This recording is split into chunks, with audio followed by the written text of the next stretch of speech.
Hey guys, welcome back to the video. I hope you guys are having a great day. Natural gas tides is starting to turn as there is more fear in the market. First of all, China's natural gas output is up 7 PCT in April, which is obviously going to increase the supply. And on the other end, Bosnia to begin talks on gas pipeline from Russia to Bosnia in Moscow to Ria. Now this is a big deal because a lot of EU countries are not going to be happy with this. But before we get into all of this, if you guys are here for the first time, you want to stay up to date with everything to do with natural gas, scroll down, tap the red subscribe button right there, slap a like on the video, just help the YouTube algorithm, push the video to more people so more people can stay up to date with what is happening with the natural gas latest info.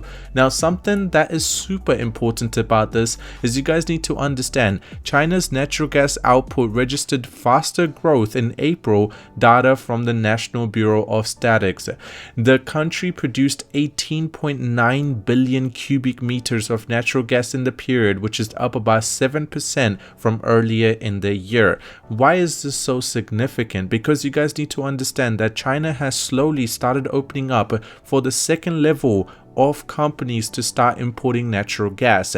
Now there has been a little bit of natural gas importation being done in March and also a little bit in February especially. Now keep in mind that China on the other end do not want to rely on other countries. That's why they're trying so hard to increase their own supply of natural gas so they're able to produce it enough so they do not have to import it from other countries, and they are on track to that. Now keep in mind that if the supply keeps increasing, the demand stays the same, overall the price will be declining. Now this is also a very big deal because the council ministers of Bosnia has agreed to begin negotiations on building a gas pipeline to ship gas from Russia to their own state.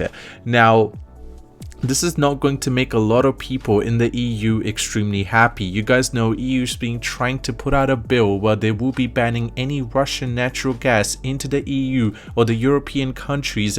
Now this bill has not been passed yet, but if that does happen, that will include in the future as well. So once the war between Ukraine and Russia comes to an end, even after that they will be making sure they do not buy any sort of natural gas from Russia. Now what sort of impact will it have in the whole of the thing? Well, keep in mind Russia provides one of the most amount of natural gas in the world, second largest country provider of natural gas. If they decide to not take it from it, they will have to look for an alternate source. What will that do? That will increase the price as they will still have the same demand, but the supply they will not be able to meet if America is not able to help. Another thing is, if you have been paying attention to the chart of natural gas, we have seen a very strong decline since we have hit the 2.78 mark. From there, a lot of sellers actually decided to enter the market again. We did see a little bit of a pull down, and then on Monday opening it was a little bit consolidation, and then boom, there was a big fall down. Then we went back into a consolidation zone, and right now, as you guys can see, we are actually testing very strong support zones close to 4 or 2.49. Now these support zones are going to play a very crucial role because if you have been paying attention to the whole market, the USD is starting to slowly show a little bit of sign of recovery, and gold, silver, all the precious metals have declined quite significantly. Could this mean that the market is slowly starting to get into the middle zone? If that does decide to happen, you guys know that natural gas would want to climb up a little bit. Now these are just estimates in terms of what I think. Now keep in mind that obviously the weather forecast is also going to play a very crucial role when it comes to what direction natural gas will be taking from here on.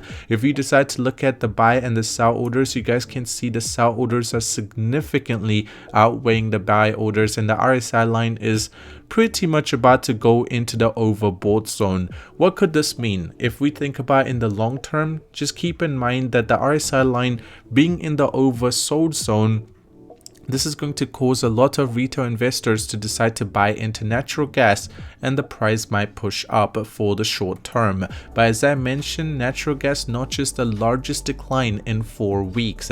Since the 4 weeks, we have been in a quite strong uptrend, but now it is obviously showing signs of a little bit of a downtrend. Now, spot LNG price drops to a level that's not too hot, not too cold. The spot LNG in Asia is sweet spot of being low enough to boost the buying interest, but not so low that it sparks a surge in demand.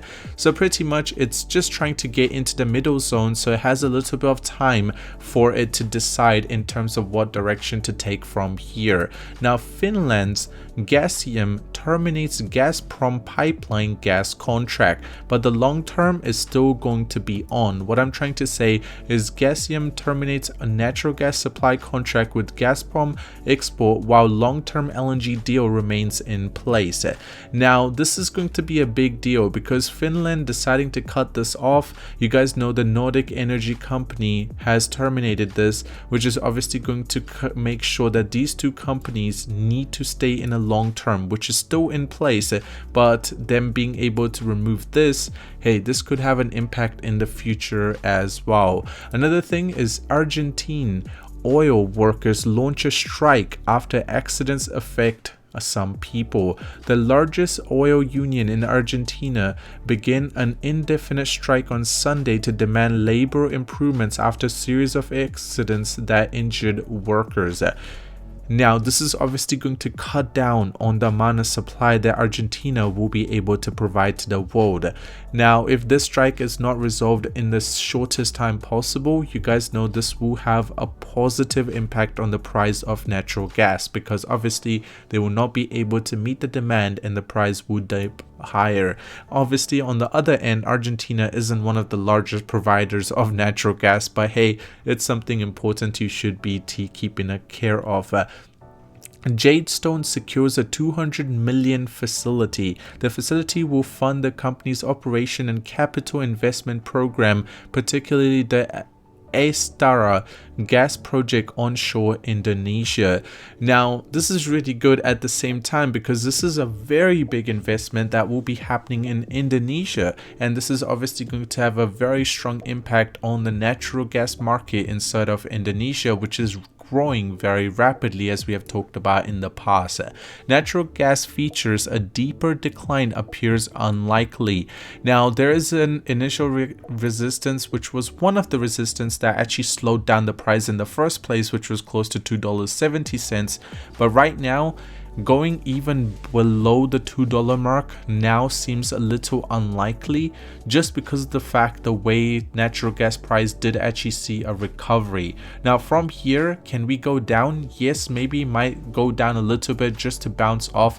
Keep in mind, if the lower low just stays above, then we do have a lot of potential for it to keep going up. Other than that, I hope you guys did enjoy today's video. If you did, drop a like on it. If you're new to the channel, do want to stay up to date with everything, subscribe, and I'll see you guys very soon. I'm out. Peace.